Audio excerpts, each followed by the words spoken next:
수험생 여러분 반갑습니다. 우리 계속해서 한국사 기출문제 해설하고 있고요. 오늘 11번부터 이제 나머지 한번 풀어보겠습니다.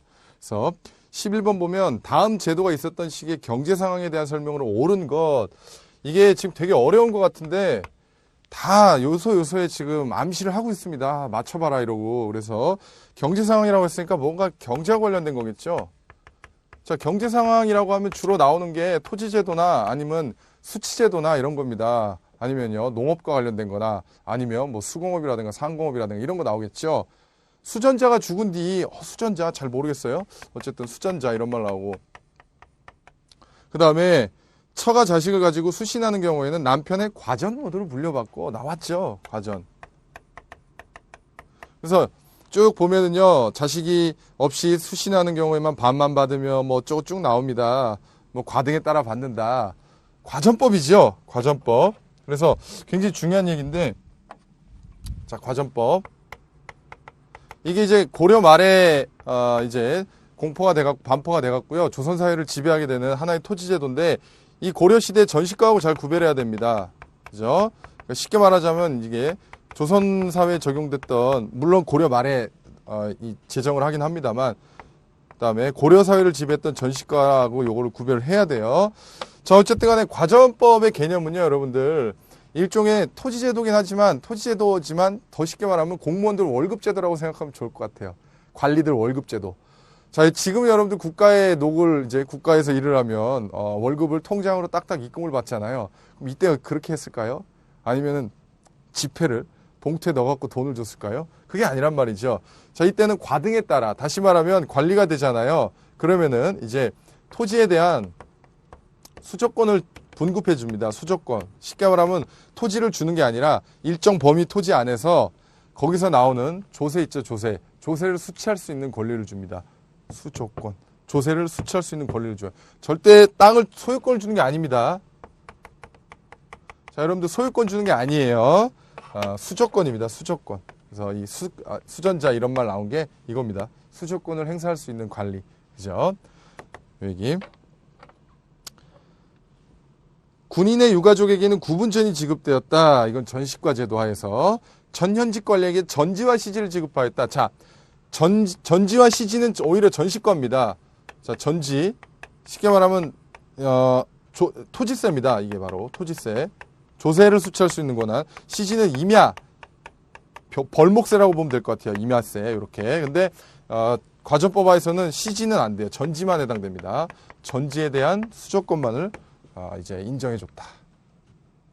자, 그 다음에 영정법은요, 우리가 잠깐 봤었죠. 수치제도의 어떤 문란 하에서 나타났던, 이거 한참 뒤입니다. 거의 한 200년 넘게 뒤에요. 어쨌든 간에 이것은 세금 징수를 어떻게 할 거냐, 이 방법입니다. 그죠? 그거와 관련된 거고, 이거는 어떤 전반적인 어떤 토지제도죠. 관리들에게 매겨졌던 어떤 과등에 따라 지급됐던 토지제도입니다.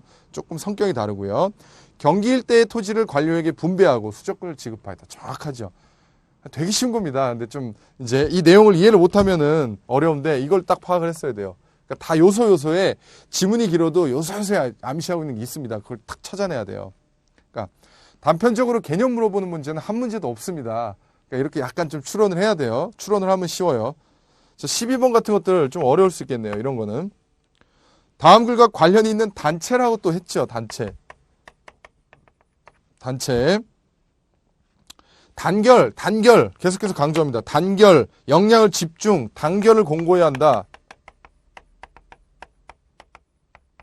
자, 단결을 공고해야 한다. 그 다음에 조선인의 대중적 운동의 목표는 정면의 일정한 세력을 향하여 집중되어야 할 것이니 민족운동과 계급운동은 동지적 협동으로 병립병진하여야 할 것이요. 민족운동, 뭔가 계급운동, 이거 뭔가 좀 색깔이 들어간 것 같은데 이념이요. 그죠?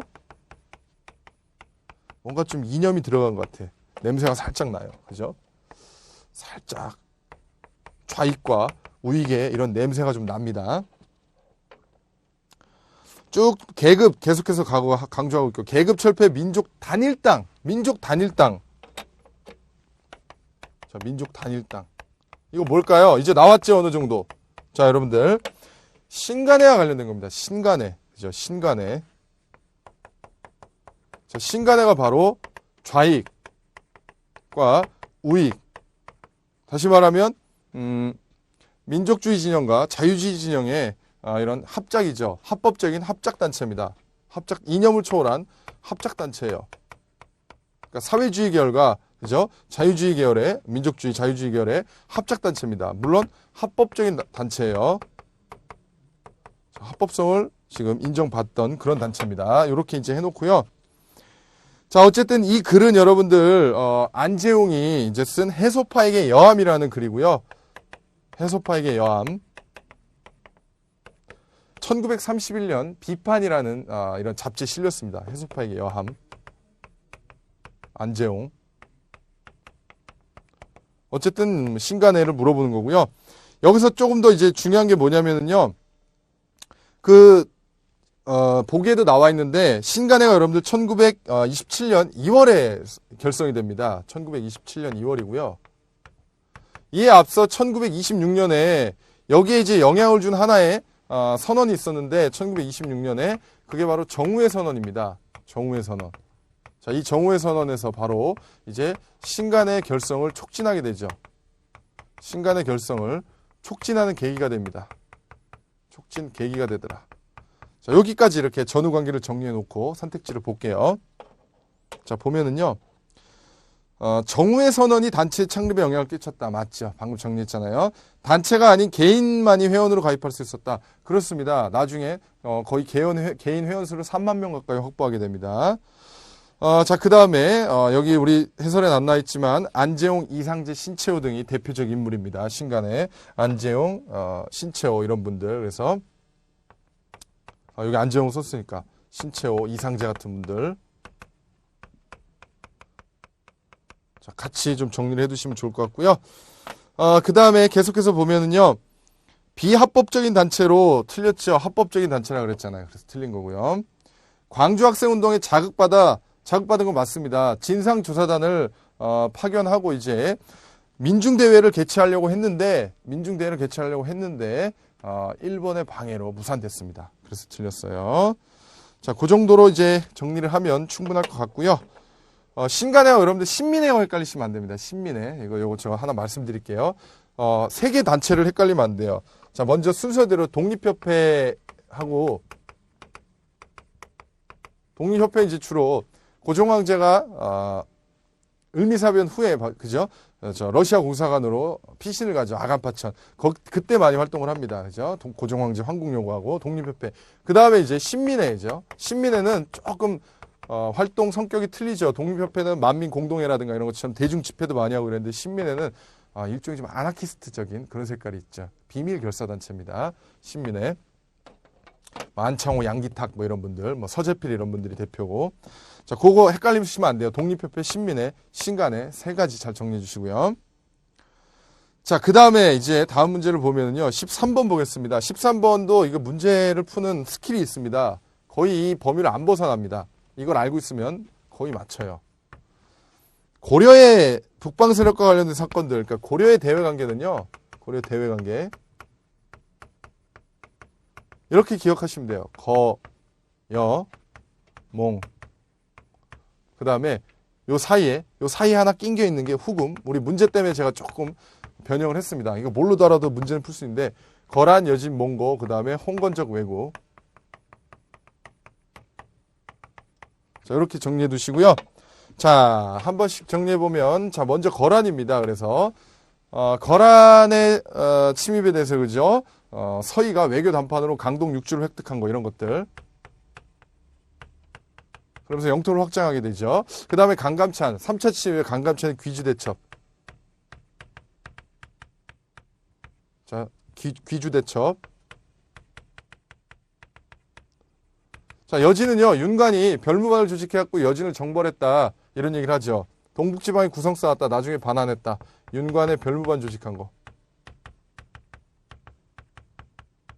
자, 이렇게. 그 다음에 이제 후금이 고려의 4대 외교를 요구하죠. 거기에 김부식을 중심으로 한 보수 세력들이 이제 4대 외교를 이제 하게 되죠. 좀 굴욕적인 외교를 하게 되는 거죠. 자, 몽고 하면은요, 이제 뭐 여러 가지 있습니다. 뭐 1차부터 해갖고. 근데 여기서 기억해야 될 건 팔만대장경 조판한 거, 간행한 거. 부처 힘으로 몽골을 불살라버리겠다 이거 아닙니까? 강화도로 천도해갖고 힘으로 안 되니까 이제 부처 힘으로 불살라버리겠다. 죽어라 몽고 이런 거 아니에요. 팔만대장경. 그 다음에 굴욕적인 강화에 삼별초가 끝까지 항쟁한 거. 그죠? 강화도, 진도, 제주도를 옮겨 다니면서 삼별초 항쟁. 그 다음에 홍건적 왜고. 이제 몽고의 내정 간섭에서 벗어날 쯤 되니까 원나라에서 명나라로 교체되는 중국의 혼란기에 위에서는 홍건적입니다, 여러분들. 그 삼국지에 나온 황건적이 아니라 홍건적. 걔네는 노란 걸 둘러섰잖아요. 얘네는 붉은 걸 둘러섰어요. 그러니까 농민 그런 집단이에요. 무슨 약탈 도적대들. 위에서 중국에서는 홍건적이 내려갖고 약탈하고 그래요. 밑에서는 왜구가 출몰해갖고 방어하고 살인하고 사륙하고 그래요. 대내 위에서 내려오고 밑에서 올라오고 그러니까 굉장히 혼란한 시기입니다. 이제 막 내정 간섭에서 벗어나갖고 독립을 제대로 좀 했구나라는 싶은 이런 시기에 이때 이제 이성계라든가 최영이라든가 조민수 같은 분들이 신흥무인 세력들이 이제 이러한 홍건적과 왜구를 격퇴하게 되면서 국민의 신망을 받게 되죠. 그죠? 신흥무인 세력. 그래서 이러한 혁명파 신진사대부와 힘을 합쳐갖고 이제 이성계와 신흥무인 세력, 그죠? 조선을 건국하게 되죠. 이렇게 이제 넘어가는 겁니다. 자, 윤관은 17만 대군 이끌고 여진 정벌했다. 그러면은 일단 여기죠. 그죠? 일단 여기 들어갑니다. 두 번째로 들어가야 돼요. 여기서는 아직 몇 번째인지 몰라요. 이상에선 여기. 강감찬, 강동육주 여기죠. 그럼 일단은 이렇게 가는 겁니다. 자, 니은이 먼저 오고 그 다음에 기억이 와야 돼요. 이렇게 왔으면 벌써 답은 나왔습니다. 그 다음에 금나라 있죠. 금나라를 건국한 야구타는 남쪽의 송나라를 제압하고 고려의 신하가 될 것을 요구하였다. 이게 이제 금나라입니다. 나중에 이제 금나라에서 후금, 나중에 이게 청나라가 됩니다. 요 흐름이 있어요. 어쨌든 간에 요렇게 기억을 하시면 돼요. 요 두 개만 알아도 문제 푸는 데는 문제 없습니다. 항상 거여몽 사이에 금나라, 나중에 후금, 청나라로 이어지는 거, 거여몽, 홍건적 왜구, 나중에 이제 조선 건국 때는 요 과정까지 정리를 해두시면 좋을 것 같아요. 자, 니은 기억 디귿이고요. 자, 요 정도 하고 우리 이제 14번으로 한번 넘어가 볼게요. 14번. 이것도 좀 흐름을 알아야 되는데 마침 잘 됐네요. 요걸 통해 갖고 한번 흐름을 살펴보겠습니다. 자, 14번 문제. 자, 고려말 신진사대부가 두 세력이 있다 그랬어요, 여러분들. 혁명파, 급진개혁파 사대부와 온건파, 온건개혁파 사대부가 있었습니다. 자, 혁명파 사대부는 고려 왕조를 부정하고 조선 왕조 건국을 적극 주도했던 세력들이에요. 정도전 같은 분들. 조선 왕조 건국을 주도했던 세력들이에요. 온건파는 누구겠어요? 정몽주 이런 사람들. 자, 이들은요. 물론 국가가 좀 이렇게 위태위태한 건 맞다. 하지만 그래도 이 국가를 어떻게 부정할 수가 있냐. 새로운 국가를 만드는 건 좀 무리다. 차츰차츰 개선해 나가자. 조선 왕조 건국에 소극적이었던, 쉽게 말하면 조선 왕조 건국을 반대했던 세력들입니다. 누가 길을 잘 탄 건가요? 이들이 길을 잘 탄 거죠. 그렇잖아. 이미 조선은 건국됐기 때문에. 다시 말하면 조선이 건국되잖아요. 그러면은 이제 이들이 국가에 공이 있는 세력들이죠. 조선이 건국된 후에 이 혁명파 사대부는 이제 국가에 공이 있는 훈구파로 성장을 하게 되고요. 다시 말하면 이들은 공교육을 통해 양성됐다 그래서 관학파라고 합니다. 자, 그 다음에 온건파는 어떻게 되겠어요? 조선 왕조 건국을 반대했던 세력들이기 때문에 이들한테 관직이 떨어지지 않았겠죠. 이들은 다 지방에 내려앉아서 열심히 책만 보고 공부만 하는 거죠. 선비사자 써갖고 수풀림자 써서 이들이 살인파가 되는 겁니다. 자, 이들은 국가의 공교육을 통해서 혜택을 보질 못했기 때문에 어때요? 자기들끼리 서원과 향약을 통해 갖고 자기들만의 어떤 학문적인 이런 결속이라든가 자제 교육이라든가 선현에 대한 제사라든가 이런 걸 통해 갖고 서로 결속을 도모하게 됩니다. 자, 조선이 처음 건국된 초기에는 당연히 이들이 조선을 지배했겠죠. 기득권 세력이 있죠. 자, 16세기에 성종 때를 전후해 갖고 살인파들이 슬금슬금 이제 관직이 등용되기 시작합니다. 이들이 갖고 있었던 최고의 무기가 뭐예요? 바로 성리학이죠. 성리학이라는 이런 이념적인 이런 어마어마한 이런 논리를 갖고 있었죠. 그런 것들이 이제 국가의 공론으로 채택되고 이러면서 점점점 살인파들이 정계에 진출하게 되고요. 그러다 보니까 이제 살인파들이 훈구파를 비판을 많이 합니다. 저들은 부패했다. 기득권 다 저 가짜다. 공이 없는데도 불구하고 너무나 많은 관직을 갖고 있다. 너무나 많은 재산을 갖고 있다. 비판을 하게 되다 보니까 둘이 한바탕 싸우게 되죠. 이게 바로 사화입니다. 사화. 사화. 네 번의 사화가 있습니다. 네 번의 사화. 사림이 화를 당합니다. 사림이 화를 당해요. 자, 어쨌든 네 번의 사화를 기억해 주시고요.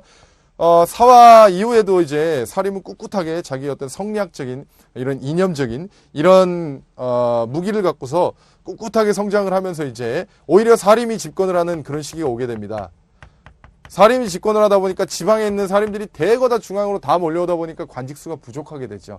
그러다 보니까 사림들끼리 당파 싸움을 하게 되죠. 붕당 정치가 펼쳐지는 겁니다.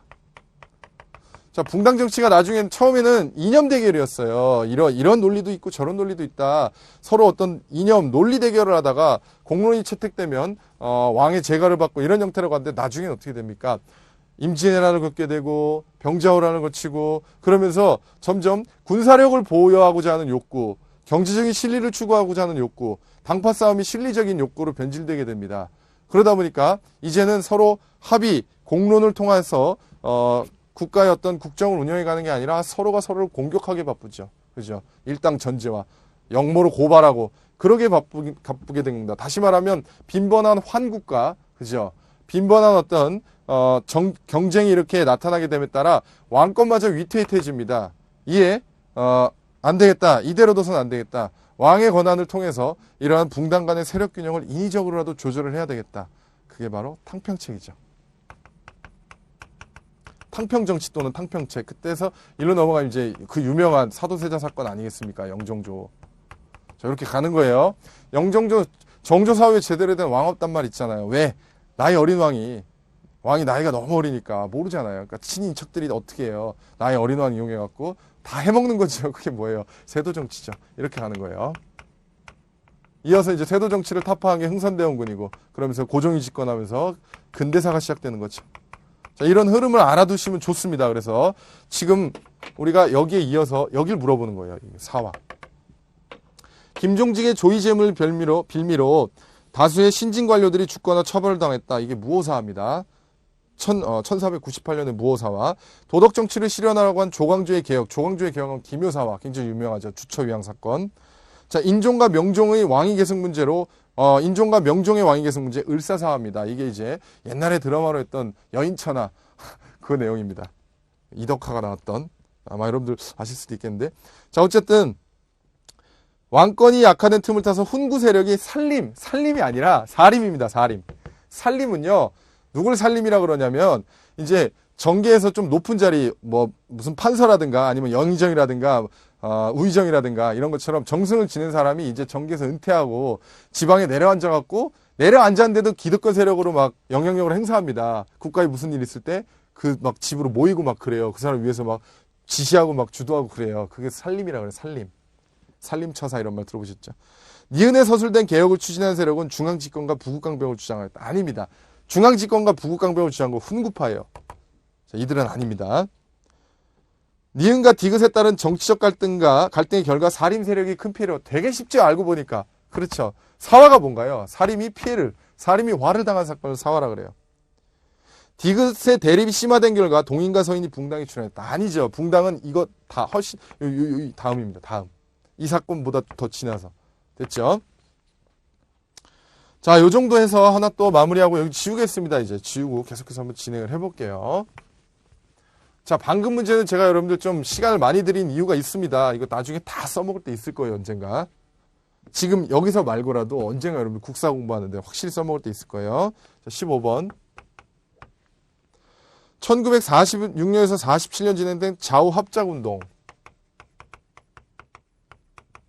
자, 좌우합작운동. 다시 말하면 1945년에 이제 나가사키하고 히로시마에 그죠? 히로시마하고 나가사키에 원자폭탄을 맞고 일본이 무조건 항복을 하게 됨에 따라 8월 15일 우리가 광복을 하게 되죠. 자, 8월 15일 이제 광복을 하게 되면서 이제 막 정부 수립 관련된 막 여러 가지 움직임이 생깁니다. 이제 광복 이후에. 그러다가 이제 이승만의 어떤 이승만을 중심으로 해서 이제 우리 남한만의 단독 정부를 수립하려는 움직임이 나타나니까 그에 대해서 안 된다. 남북 합작 정부를 만들어야 된다라는 그런 움직임 차원에서 좌우 합작 운동이 일어납니다. 됐나요? 자, 미군정의 후원하에 이 운동이 진행됐습니다. 왜냐면은요, 자기들한테 우호적인 정부를 세우기 위해서 미군정이 후원을 했습니다. 맞는 얘기 어쨌든. 자, 중도 좌파가 여운형이고요. 중도 우파가 김규식입니다. 바꿔주세요. 그래서 여운형과 김규식 중심으로 이제 이루어졌고요. 조선공산당은 이 운동에 적극적으로 활동하지 않았습니다. 이념 대립이 너무 심했습니다. 다시 말하면 조선공산당 좌익계열 좌측이죠. 이제 사회주의 계열 조선공산당과 우익계열의 한민당 측이 이제 안 맞았어요. 이념이 틀렸고요. 자, 김규식과 여운형은 미소공동회를 다시 여는데 관심을 두었다. 그렇습니다. 왜냐하면 미소공의가 여러분들 미소공의가 이제 한반도에 단독정부 있죠. 그러니까 이 공동정부 있잖아요. 남북한 이런 공동정부. 어쨌든 한반도의 어떤 이런 정부 수립과 그 다음에 이러한 물론 뭐 신탁통치 문제 이거와도 관련이 있지만 가장 중요한 것은 이제 정부 수립 문제 그리고요 광복 이후에 어떻게 하면 이제 안정된 정치 질서를 유지할까 이런 것들 특히 이제 정부 수립을 이제 어떻게 해야 되느냐 이거와도 관련해서 이제 논의를 했습니다. 어쨌든 미소공이 1차, 2차 다 결렬됐고요. 그래서 결렬됐는데 이 내용은 맞는 거죠. 미소공동회원 다시 하는데 관심을 둔 거 맞습니다. 결렬되면서 미국이 이제 한반도 문제를 유엔에다 상정합니다. 미국이 유엔에 상정을 하게 돼요. 이제 유엔으로 넘어간 거죠. 그러면서 유엔에서 이제 통일정부를 수립하기 위해서 이제 총선거를 계획을 하는데 북한 쪽에서는 어때요? 소련의 사주를 받고서 못 들어오게 막았죠. 그래서 남한만의 단독 선거를 하기로 결정을 하게 된 겁니다. 그래서 1948년 50총선거를 하게 되죠. 50총선거를 하게 되고 그래서 이제 7월 17일 날 헌법 제정하고요. 8월 15일 날 정부 수립하고 이렇게 되는 겁니다. 그러면서 1공화국 출범하는 거예요. 자, 됐고요. 그래서 기억 리을 맞고요. 16번 보겠습니다. 자, 16번 여러분들한테 직결되는 거 아니겠어요? 고려시대 교통통신제도, 교통통신, 통신 이런 것들 우편이잖아요. 이때 우편제도잖아 이게. 조운을 담당하기 위해 조창이라는 기관을 설치했고요. 맞습니다. 세금을 운반하던 군사적인 위급 사태를 알리기 위해 봉수제 불 붙였죠. 주요 이제 국경지대에다가 불을 붙입니다. 근데 불을 붙이면은요, 이제 주요 이제 일정 범위마다 저기 불이 붙으면 여기서 붙이고 그래갖고 위급상을 알렸는데 어떤 문제점이 있을까요? 봉수제도 날씨가 흐리거나 비가 오고 이러면은요 무용지물입니다. 그죠? 안 보여요. 붙여도. 그러다 보니까 정유재란, 그러니까 임진왜란 이어서 정유재란 때 이게 무용지물인 게 이제 명확해지니까 이제 파발제를 운영하게 되는 거죠. 파발제. 공문의 전달, 관물의 운송 등을 위해 역참제를 전국적인 규모로 실시하였다. 여기까지 고려가 맞고요. 봉수제가 그 기능을 다하지 못하게 되자 후기에 이르러 후기가 아니라 조선 정유재란 1597년이죠. 1597년에. 자, 어쨌든 파발제는 조선시대입니다, 여러분들. 그래서 틀렸어요. 되게 쉽죠? 자, 우리나라 국경의 변화에 대한 설명으로 옳은 것. 자, 국경 17번. 자, 하나씩 볼까요? 신라는 발해와 대립하면서 통일신라를 얘기하겠죠. 국경지대에 대동강에서 원산만 까지만 맞습니다. 그러니까 이렇게 통일신라가 여러분들 통일했을 때는요. 여기까지입니다. 이렇게 통일신라 영토 대동강에서 원산만까지. 천리장성을 쌓은 건 아닙니다. 천리장성은 고구려하고 고려의 천리장성이 있고요. 물론 위치는 다릅니다만 자, 이게 통일신라 영토였고요. 쫙 위까지 이렇게 발해 영토 있죠. 위에 발해가 있죠. 남북국 시대. 자, 고려는 원나라가 탐라 총관부를 설치한 이후 공민왕 때까지 제주도를 영토로 지배했고요. 여러분들 거여몽할 때 몽고 그때입니다. 원나라의 내정관석기를 잘 정리해 두세요. 그때 정동행성이나 쌍성 총관부나 탐라 총관부나 이런 것들이 다 내정관석기구고요. 우리 영토를 지배했던 기구입니다. 그 부분 정리해 주시고. 자, 조선 태종 때 압록강과 두만강을 경계로 하는 자 4군 육진이죠, 여러분들. 그래서 여기 자, 압록강과 두만강을 경계로 하는 지금의 국경선이 확정된 건 김종서 장군과 최윤덕 장군, 그죠? 그래서 이때 4군 육진 개척한 거는 세종대왕 때입니다. 그래서 세종대왕 때 가서 이제 우리 현재 국경선을 확정했고요. 요만큼 여기 자, 이게 여기가 이제 왕건, 왕건 때. 자, 여기까지 이렇게. 여기 서희의 외교단판으로. 그 다음에 공민왕이 쌍성총관부 철폐하면서 여기 공민왕 때.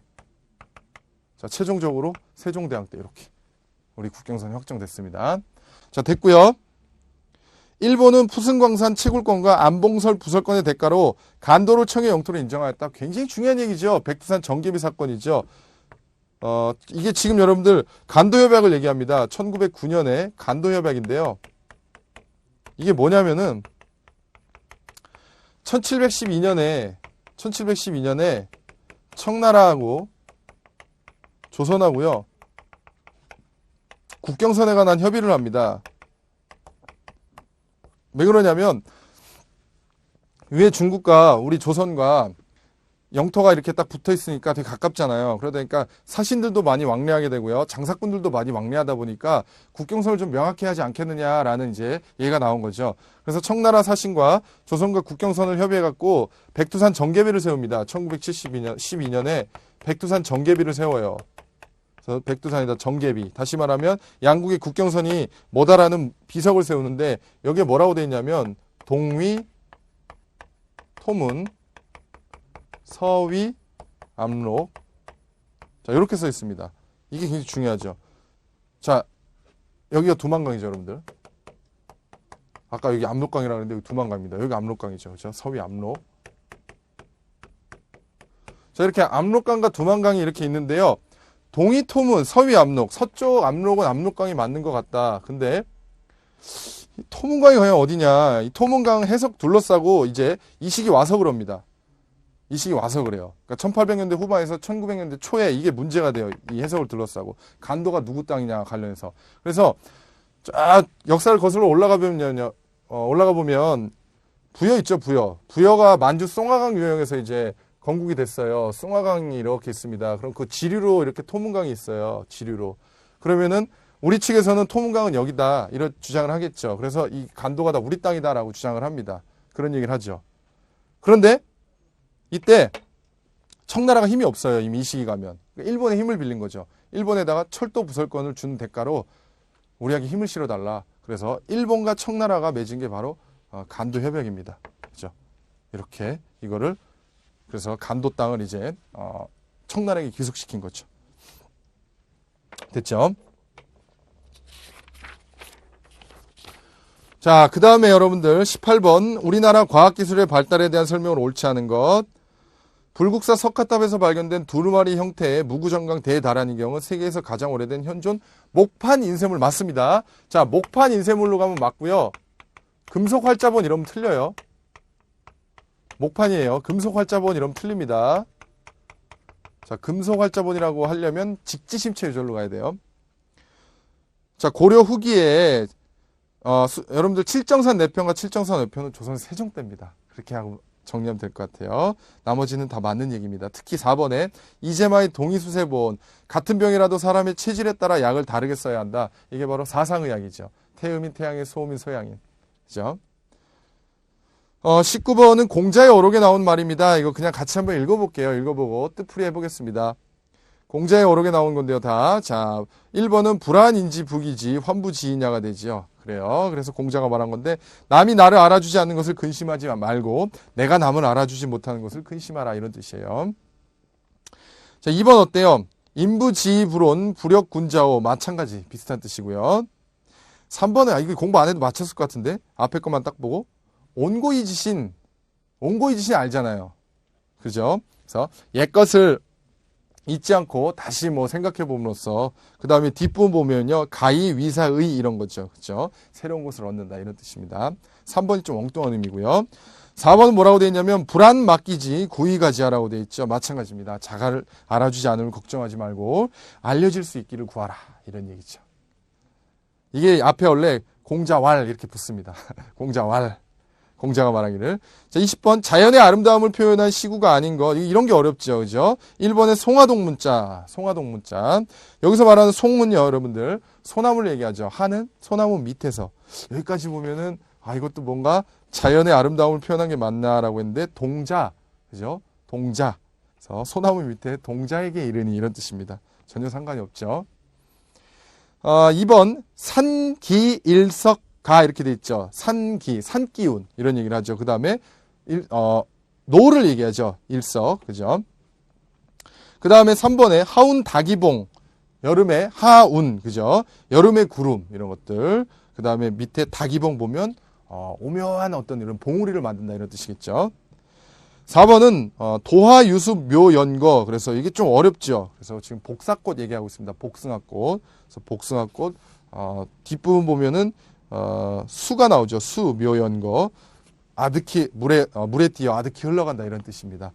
굉장히 좀 이거 두 문제 때문에 한문을 공부하는 게 어렵겠지만 그래도 여러분들 요건 제가 뭐 딱히 팁을 드리자면은 그냥 눈에 좀 띄는 게 있습니다. 방금 문제처럼 옹고이 지신 같은 것들 정 안 되면 여러분들이 아는 걸 그냥 답으로 해도 정 안 되면 물론 알고서 풀면 좋겠지만 정 안 되면 그냥 뭔가 이상해서 이거 내가 아는 건데 이거 그걸 하면 답으로 될 확률이 좀 있습니다. 그 다음에 20번 같은 것들은요 개별 문자 하나를 여러분들이 아는 걸 최대한 활용해 갖고 조합을 해주는 게 좋습니다. 자, 그 정도만 팁을 드리고 문제풀이는 마무리하도록 하겠습니다. 여러분들 제가 서두에 말씀드렸다시피 국사를 혹시 처음 준비하는 학생들한테 좀 자신감을 주었으면 하는 바람을 하고요. 그 다음에 마지막 이제 좀 정리하시는 수험생들 제 강의를 통해 갖고 내가 뭐가 부족하고 뭐가 좀 강한지 이걸 좀 확인하는 그런 시간이 되었으면 하는 바람을 하면서 마치도록 하겠습니다. 수고 많으셨습니다.